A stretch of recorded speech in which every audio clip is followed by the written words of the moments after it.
welcome to the show. I appreciate you tuning in for another brand new review. Don't forget, every Wednesday night at 8:30 p.m. Mountain Standard Time, I'm gonna have a new interview, new opinion piece, or some horror news for you to come and check out. And throughout the week, I'm still dropping countless reviews in the world of horror, whether it's movies, TV shows, games, books, whatever. You don't want to miss any of that, and the best way to stay on top of all the content I'm dropping is to get subscribed to my Linktree. You can do that by going to linktr.ee/T-Scary-Movie. If you get subscribed to my Linktree, that's going to give you access to the YouTube page for the video versions of the show, to your favorite podcasting platforms, the audio-only versions of the show, to my Letterboxd page for written reviews and movie rankings throughout the year, to my TikTok page for my short horror content, including movie news and movie premieres, to my Twitch page for horror gaming, including The Thing Remastered and Phasmophobia for PSVR 2, and to my Fangoria shop page where you can enjoy my 20% discount off anything in the Fangoria shop, including a yearly subscription to the physical magazine. Take advantage of that, folks. Hit that subscribe button, because the more followers I get, more content I can put out for all of you. So, first of all, let me apologize to all of you now. First review here in a few days ever since dropping my interview. You know, I did actually drop a review for Y2K, but it is currently going through a dispute process with YouTube for some of the footage that's in there. So that might not be back up there for a couple more weeks. Hopefully it's done a little bit sooner, but we'll see. I am back to it though, y'all. We got a lot more stuff coming out for you this week. Now, tonight, I'm going to be talking about the next installment of the Creep Tapes. That's right, folks. We're here to talk our latest episode, Brad. But make sure you're hitting that subscribe button because we got other great stuff coming out for you this week. Tomorrow on the show, I'm going to be discussing the 5 things that I want to see out of Dexter Original Sin. The premiere for that show is this coming Friday the 13th. It is coming up so soon here on Paramount Plus, y'all. And yeah, we're going to go ahead and review that as well too. We are going to be talking about it, and you don't want to miss any of that at all. I got more Penny Dreadful coming for y'all as well too. We still got a lot. We got my review of Werewolves coming up sooner than later. So don't miss out on any of that. Hit that subscribe button. But let's roll back the tape and head back into the world of Creep. So, this show thus far has been painting a great photo of the games that our killer Peachfuzz has been utilizing with all of his potential and soon to be confirmed victims. Whether it was Mike, whether it was Elliot, whether it was Jeremy so far, we've gotten to see the variety that Peachfuzz uses to entrap his victims, to come to where he's at, and then set them up for these utterly gruesome deaths that they're all ended up being served. Now, with Mike, it was a case of offering him money, set up as you're just filming and acting real, and you're gonna get paid a lot of money to do so. And then obviously the continued promise of more money and more money is the reason why Mike proceeds to just ignore everything in his body that's telling him to get out and stick around in this situation. With Elliot got set up to where he was looking for this really rare bird for a chance to see something that was on his bucket list or bird list, whatever you want to say. And so Peachfuzz set up the trap of finding where these birds were and luring Elliot to that and then killing Elliot after that. With Jeremy, again, it was another setup here to where Jeremy was running this podcast where he exposes some of the worst people in the world, and Peachfuzz set him up by masquerading as this priest who has maybe been engaging in all these terrible things. Jeremy, who seemingly had this bad memory or bad childhood or bad experience is what I'm looking for with the church, took this as an opportunity to expose a random priest and paid for it with his life. So it's been, again, really nice seeing the variety that Peachfuzz has used to lure in his victim, especially when we add in the 2 movies to that as well. And the first episode of the show, Mike, I thought had a lot in common with that very first Creep film that we got. That this filmmaker who doesn't have the slightest idea of what's going on ends up encountering this eccentric individual who over the course of time proceeds to get more and more and more unhinged and start saying things that it's not somebody that you want to really keep around. Mike had a lot in common with that first film. Mike very much seeming like an echo almost of Patrick Brice's Aaron that he played in that first film. But I had begun to wonder, because I am a huge fan of that second film. And again, The second film really focuses on this victim who happens to catch, Peachfuzz off guard a little bit.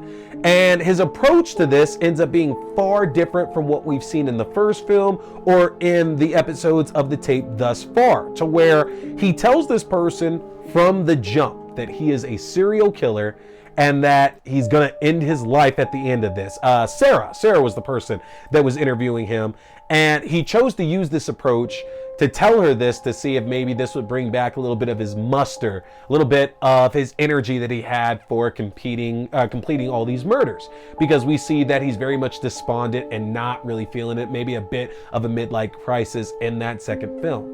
And I wondered if we'd circle back around to an approach like that, because again, we know that Peachfuzz has killed dozens and dozens of people, so he's had to take every single approach that we could probably think of. But it is interesting to see if he ends up bonding with somebody the way he did with Sarah in that second film, because thus far it's really been him kind of abusing the knowledge that he has with all these potential victims. And not that we need to see his humanity, because again, we don't really need to see a motive. With only a couple of episodes left here in the show, I don't know if that's something that we really need to get out of this thus far, but I was kind of like craving seeing a connection that he could have with another victim, maybe questioning of whether he should ultimately kill them at all. And thus far in the episodes that we've seen, that just has not been a thing. I don't think there's anything at all that Mike or Elliot for sure could have done to take themselves out of that predicament and kind of appeal to maybe his higher senses. I think Jeremy maybe had a chance, because it did kind of seem like Peachfuzz was really interested in setting up like a new podcast with Jeremy, and that he would help curate it, but we saw how that ended out.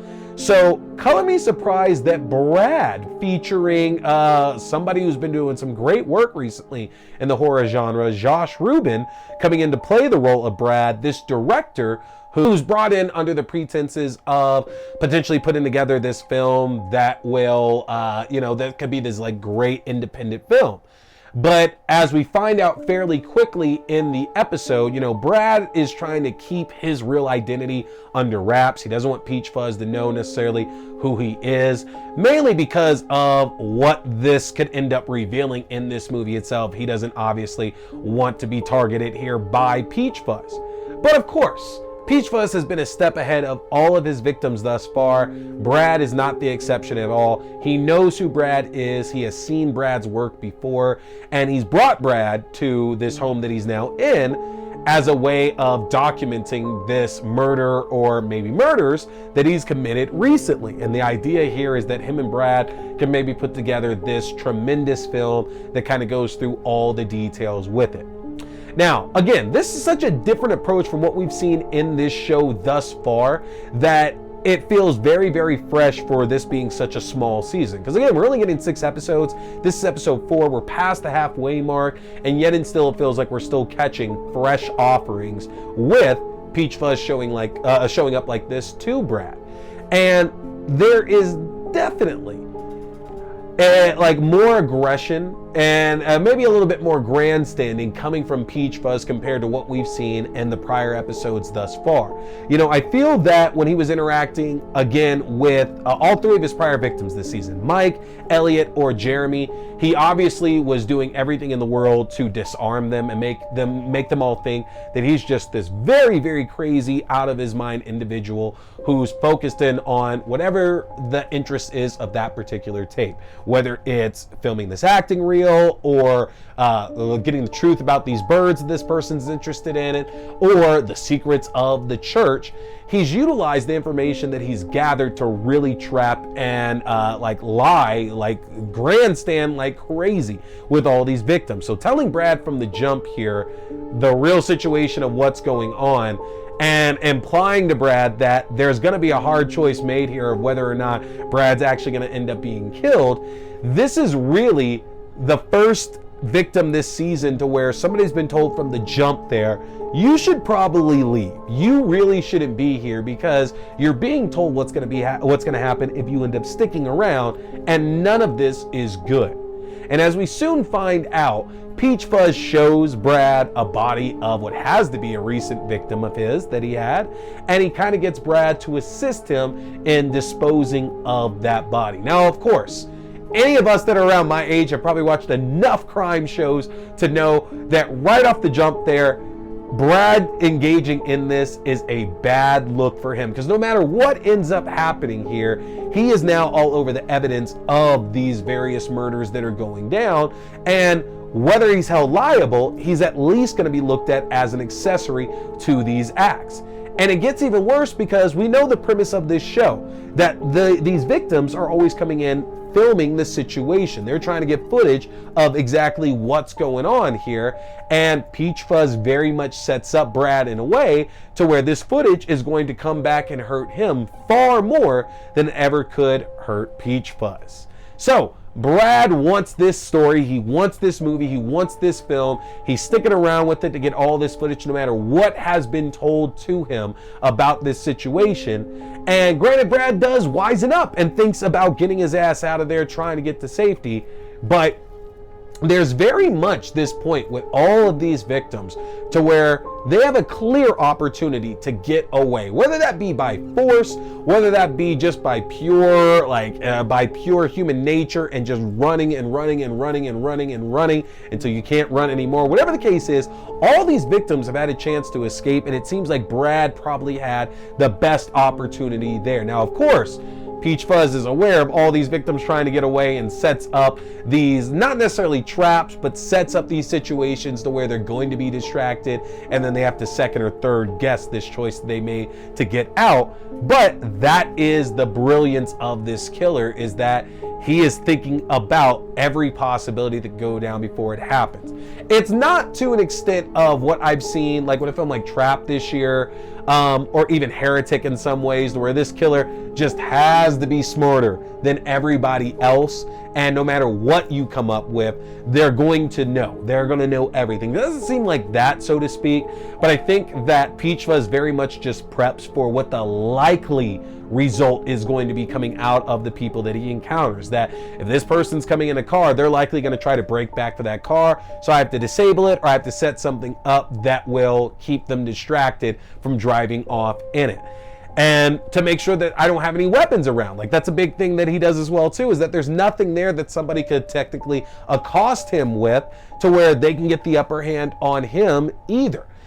He always, again, makes sure that his victims think, and I say the word think because we don't know, think that they have this chance to get away. And it kind of brings me back to a bit of Speak No Evil, to where the idea is that all this terrible shit goes down largely in part because the victims don't do anything to stop that. That, who knows, you might get hurt, you might lose something, but at the end of the day, if you're alive, you're still alive. You're not dead. So try something. And I feel like that's a little bit of what Peachfuzz is ultimately searching for. Somebody to actually take him off balance, to take him off center, to give him a bit of a challenge. It's clear that across these tapes, no matter when they're set, whether they're set prior to the midlife crisis of Creep 2 or after Creep 2 or even before, way before that, it doesn't really matter, but it's very clear that Peachfuzz is still very much enjoying these situations that he has with all of these victims. So I am wondering whether or not one of the different points of views that we're going to get is somebody finally pushes back against Peachfuzz and fights. I'm very curious to see an episode like that. Who knows if we'll get it, because we only have 2 left. Josh Ruben, though, does a fantastic job here in the role of Brad. It seems like he's probably the first character who has an actual good head on his shoulders, can actually think through everything that's going on, and is making some smart choices, but just doesn't take the bait to get out as much as he should to escape the danger that he's truly in. And I like that, because thus far, with the characters we've seen, they have been duped incredibly easily, and that is entertaining and I enjoy it so much, but we got to get something a little bit different. And Brad definitely interacted with Peachfuzz much differently than what we've seen these other characters.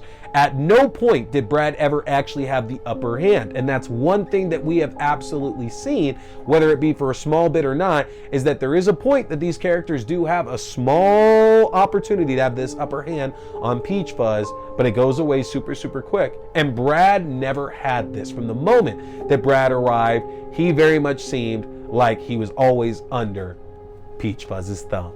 So I don't know. I'm curious what y'all think of this here. Let me know in the comments section here on YouTube. Again, I'm really enjoying this show. And with only 2 episodes left, I'm hoping that we get a couple more episodes like we did here with Brad, to where we're getting a different perspective given, or just a different situation of Peachfuzz interacting with another victim. I want to see different ways of him being pressured into interacting certain ways. So, curious what y'all want to hear with our remaining few episodes that we have. I'll be back next week with a look into the penultimate episode, Brant. And then the week after that, we'll be in our season or potentially series finale, Mom and Albert. So, just a few episodes left to bring to you here for the first season of this phenomenal show that you can catch on Shudder right now, folks. But that's it for me tonight. Make sure to hit that subscribe button. We got a lot of Dexter content coming out for y'all this week, and further looks into the first season of Penny Dreadful. My name is T. We've been talking scary movies. Stay scared.